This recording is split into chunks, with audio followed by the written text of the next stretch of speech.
Alright, it's been too long. It's finally tier list time, this time on the Labo. My name is Manny, aka CascadeScents. Welcome to the channel. Buckle up, we got a lot to get through here, so roll intro, roll video.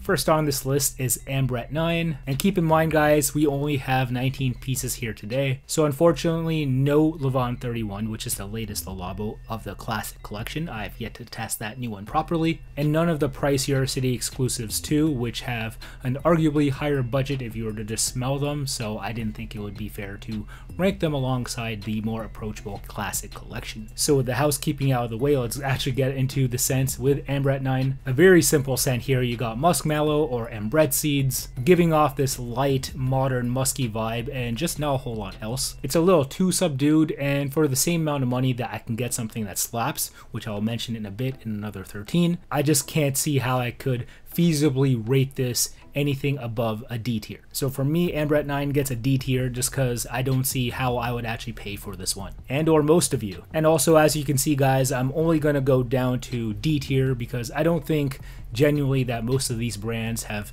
anything as low as F tier. I mean, sometimes they do, but I'm just saying, I think I unfairly ranked previous scents from previous brands a little bit too unfairly, so I don't think I'm going to do that today. Next up is that aforementioned Another 13, the once collab between Another Magazine and Labo. A13 is a bit fruity to start, but then the ambroxide heavy side of it starts to pop off a little. So it comes off as a very musky yet very intoxicating kind of middle ground musk scent in comparison to the more darker animalic musky scents and the lighter, little bit more clean white musky scents. So I love that middle ground, and apparently a lot of others do too, because it's one of my most complimented scents. And I just think that my truth is the truth of a lot of people altogether, because there's a lot of talk about this scent in more recent years since it has become a general release, and I feel like this style musk is kind of the baseline for a lot of brands as musks now, kind of in the same family of an eccentric molecules, Molecule 02. So great stuff all around, and I actually do think that as far as this style of ambroxide, as Labo likes to call it, type musk scent, I think it's just the most addicting altogether across perfumery, at least for me. So for me, Another 13 actually goes in the S tier. Damn, we went from 0 to 100 real quick. Next up we have Baie 19 here, and Baie here meaning berry, or juniper berry rather, and juniper berry is a more smoky, bittersweet type of fruitiness. So with that, you have it mixed with a bit more of a deeper green, woody patchouli, and weirdly enough, it altogether smells like what Labo was actually going for in the advertising, and that is petrichor. Petrichor is the scent that emits from the earth after a long-awaited rainfall, so that atmospheric, wet, soily accord some people find really pleasing, and I'm actually in that camp too. That being said, it's a little bit hit or miss for me as far as when I actually want to smell like this one. I think it's a little bit too hard to pull off unless you have that kind of offbeat personality to do so. So I, in good faith, can't rank this one too high, but I still think it's awesome. But for me, Baie 19 is just a B tier. Up next, we have the much talked about Bergamote 22, and for good reason, as this was the most talked about bergamot at one point, a very vibrant and sweet one at that. Not actually natural per se, because it's such a long lasting opening, which of course a natural citrus wouldn't actually last that long, but at the same time it doesn't smell sickeningly synthetic because you kind of spray this on, it's going to be on you for hours, it's going to not go rotten or awry at any point, it's just reliably juicy. And when you consider the Petit Grand as well, which is a more callback, throwback vintage note that's mixed in, it provides a light greenness with a little bit of an extra citrus tinge at the end. So I think altogether, if you are a citrus lover, you definitely have to check out this scent. It smells darn good, it's juicy as hell, it lasts. There's nothing to complain about for me. I truly get why this thing was so hyped at one point, so I have to follow suit with that hype here because I think at one point it was worth it. Bergamote 22 undoubtedly gets an S tier. Probably the easiest Labo to like amongst all men, and maybe as well for both men and women, but I'd probably give that title to Another 13. Moving on, we have Fleur D'Oranger 27. Fleur D'Oranger meaning orange flower or orange blossom. So a hint of a warmer orange citrus, but it hits your nose kind of like a floral, if that makes any sense. And a lot of people online really like that vibe if you are into the dark webs of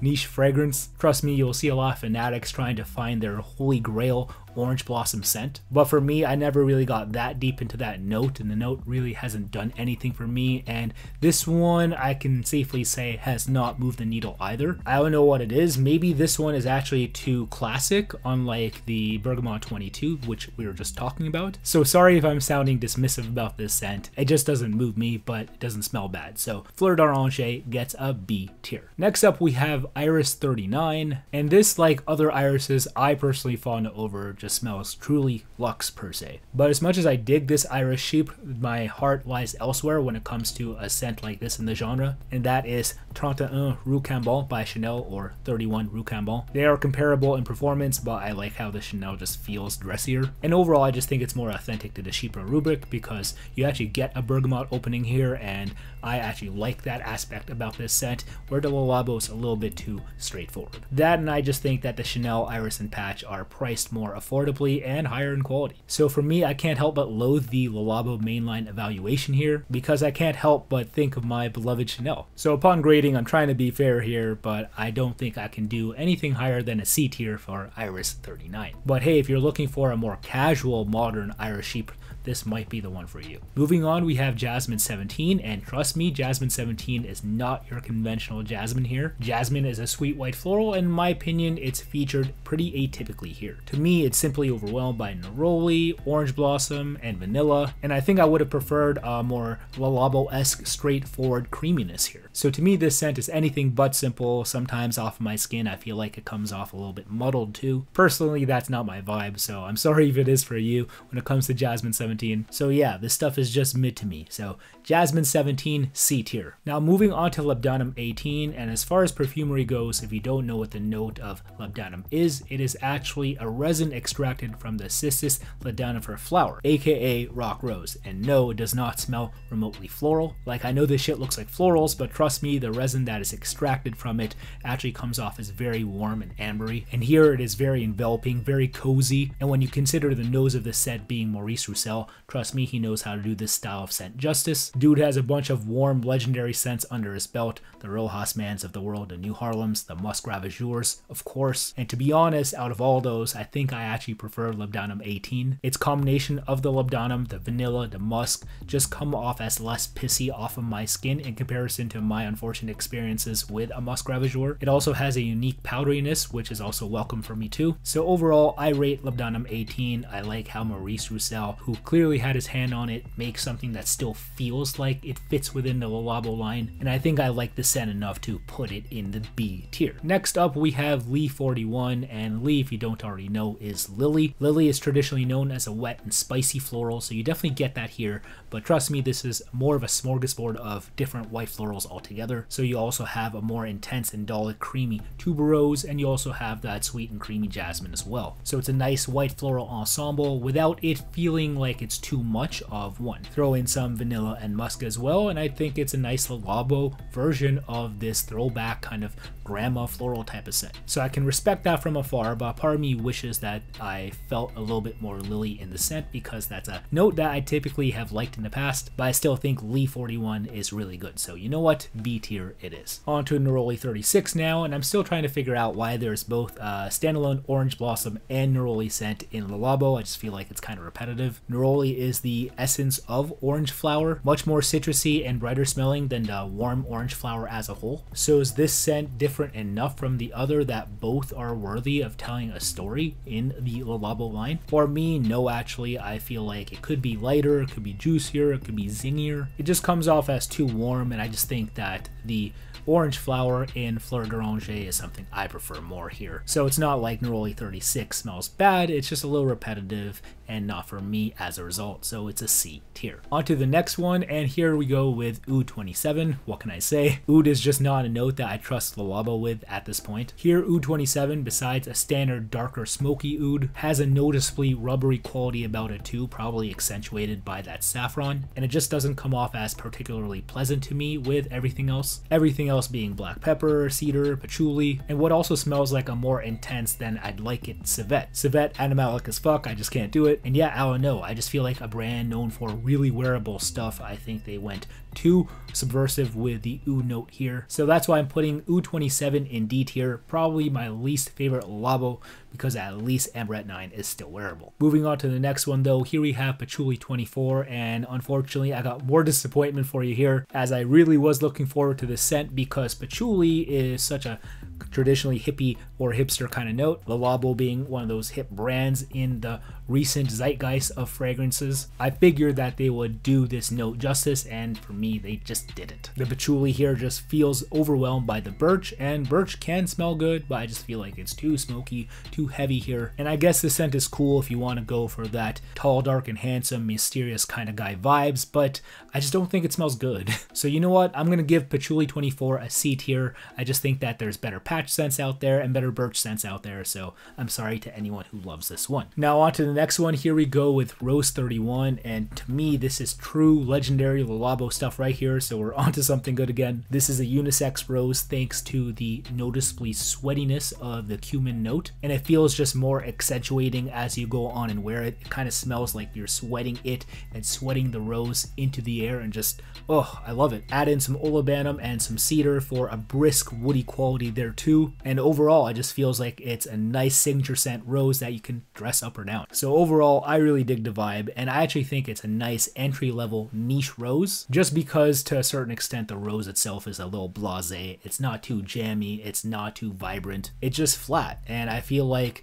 it might not be the most lovable for most if you want something that's hell-bent on rose, but it's just hard to hate, and since it's a Labo, you have those signature scent aforementioned qualities. So if it's good enough for bath products at the Fairmont, it's good enough for me. Rose 31 gets an S tier. It's too iconic and it has the receipts to prove it. Now moving on to the next Labo here, and we're ramping things up because we got something that's truly notorious here. It's Santal 33. And I've said it before, but I'll say it again. Santal 33 is a truly subversive take on the supposedly creamy and sweet wood. So typically you would smell more comforting type of notes paired along with sandalwood, like maybe white florals or vanillas. But here again, no, you have more of the more smoky and woodier aspects of it highlighted. You also have this smoky green monstrous cypriol oil leading the monster sillage too. It's truly unmistakable. So this greener leathery quality, I guess, taints this typically pure smelling wood. And I don't know what to say, people truly love it. Like, this isn't hyperbole when people say that in a big city they will smell this going by at least once a week or something, because I know for me, if I'm going to my next nearest biggest city of Toronto, I'm gonna smell that on the streets. Definitely. Not quite as up there with the Baccarat Rouge 540s and the Sauvages and the Aventuses of the world, but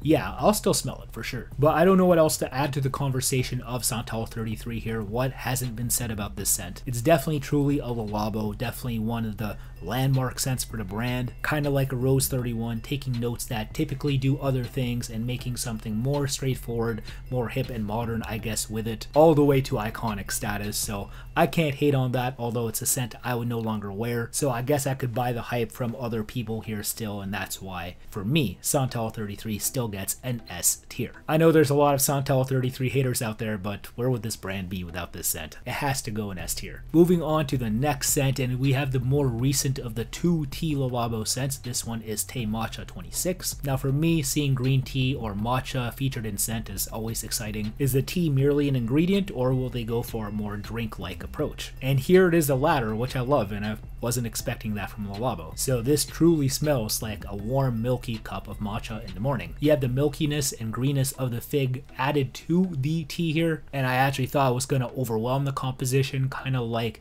how focal it is in Deep Teak Philosophos. But no, trust me, it's just right. You have it working hand in hand with the tea. Very chill, very zen, and it's something that I look forward to wearing more. So maybe if I spend more time with this, it will be higher than what I'm about to give it, but honestly, I think that it is definitely worth an A tier. So who knows if this thing is going to be iconic Labo status one day, but kind of cheering for it. Now moving on to Thé Noir 29, the initial of the two Labo tea scents, and this one of course is black tea. To me it also smells like a drink, but also really nuanced. Got a bit of bergamot here too on top of that familiar fig, and it comes off in the opening as a balanced fruity blast. And when you combine that with what's in the mid, some spices, that bay leaf, I just feel like this black tea wearing experience comes off as a little bit more interesting than the aforementioned Thé Matcha. And off my skin, I just feel like it's a more debonair, composition. Like I'm a cool guy dressed like this at a coffee shop in the morning. And I just think that channeling those type of vibes for a tea scent to be that cool is pretty uncommon, and for me it's very welcome. And as a matter of fact, if you are that cool debonair type, I could definitely see this as your personal signature scent. It would definitely work for nights out even. So in my opinion, definitely one of the best releases from the brand in the last 10 years, no doubt. So Thé Noir 29 definitely has to get an S tier. Winding down now, here is Tonka 25. And as someone who hates it when Tonka beans are too cloying and sweet, this one with more musky and woody nuances is a nice change of pace. That being said, I still feel like there are better Labo-esque musky scents that I've already mentioned, and I do prefer Labdanum 18 for something outright warmer. But if you want a bit of both, I still can't hate on that, but again, I just can't see myself spending money on it, so you know what, Tonka 25 gets a C tier. Moving on to the second last scent of the list, here we have another tall, dark, and handsome mysterious guy fragrance in Vetiver 46. So in Vetiver 46 here, you have a smokier, darker take on the rooty note of Vetiver. You got spicier aspects there, woodier aspects there, things to make it feel more manly, but you have a briskness of this Labdanum or frankincense that makes it feel a little airy, and in my opinion definitely adds positively to this scent and makes it feel a little bit more interesting, because typically the darker, rootier vetiver notes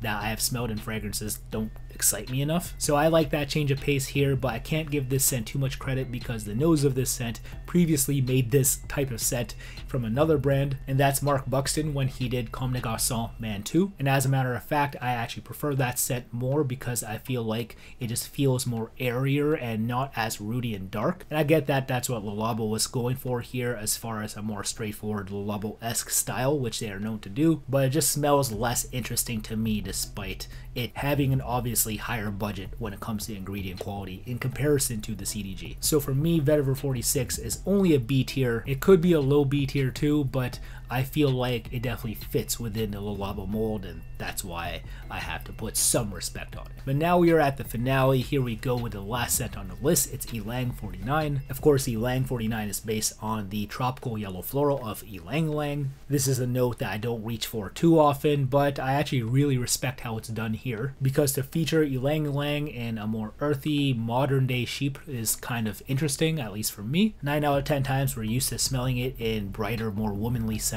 but to see it equally juxtaposed here with the patchouli, I just find, again, pretty interesting. And it's definitely a contrasting harmony, and I think it's mixed really well here. So if you like florals, if you like patch, you can definitely dress it up, dress it down here. And overall, it's just another one of those cool subversive takes on a fragrance, as I've mentioned throughout this video in Le Labo. So you know what, I have to also rate Ylang 49 a B tier as well. And there it is. Thank you for sticking around this long. If you're still here, that is the end of the tier list. And also big shout outs and thanks to my friend Jen for making this video work. I could have trekked up to my nearest Le Labo or Le Labo counter, which is about 90 minutes away, but homegirl actually sent me most of the current lineup in the form of this sample set, and that was tremendous, let me tell you. So thanks again, Jen, but it's at the time of the video where I want to know what you guys think. Do you have a favorite Le Labo here, and or how would you rank these? Let me know in the comment section below. And while you're at it, also subscribe. I know it's been so long for me, but I'm actually trying to set goals for this channel this year in 2024. So come along for the ride. We're still on the trek to 30,000 subscribers. So until next time, thank you for the ongoing support. Take care. Peace out. Bye. My name is Manny. Wear your fragrances.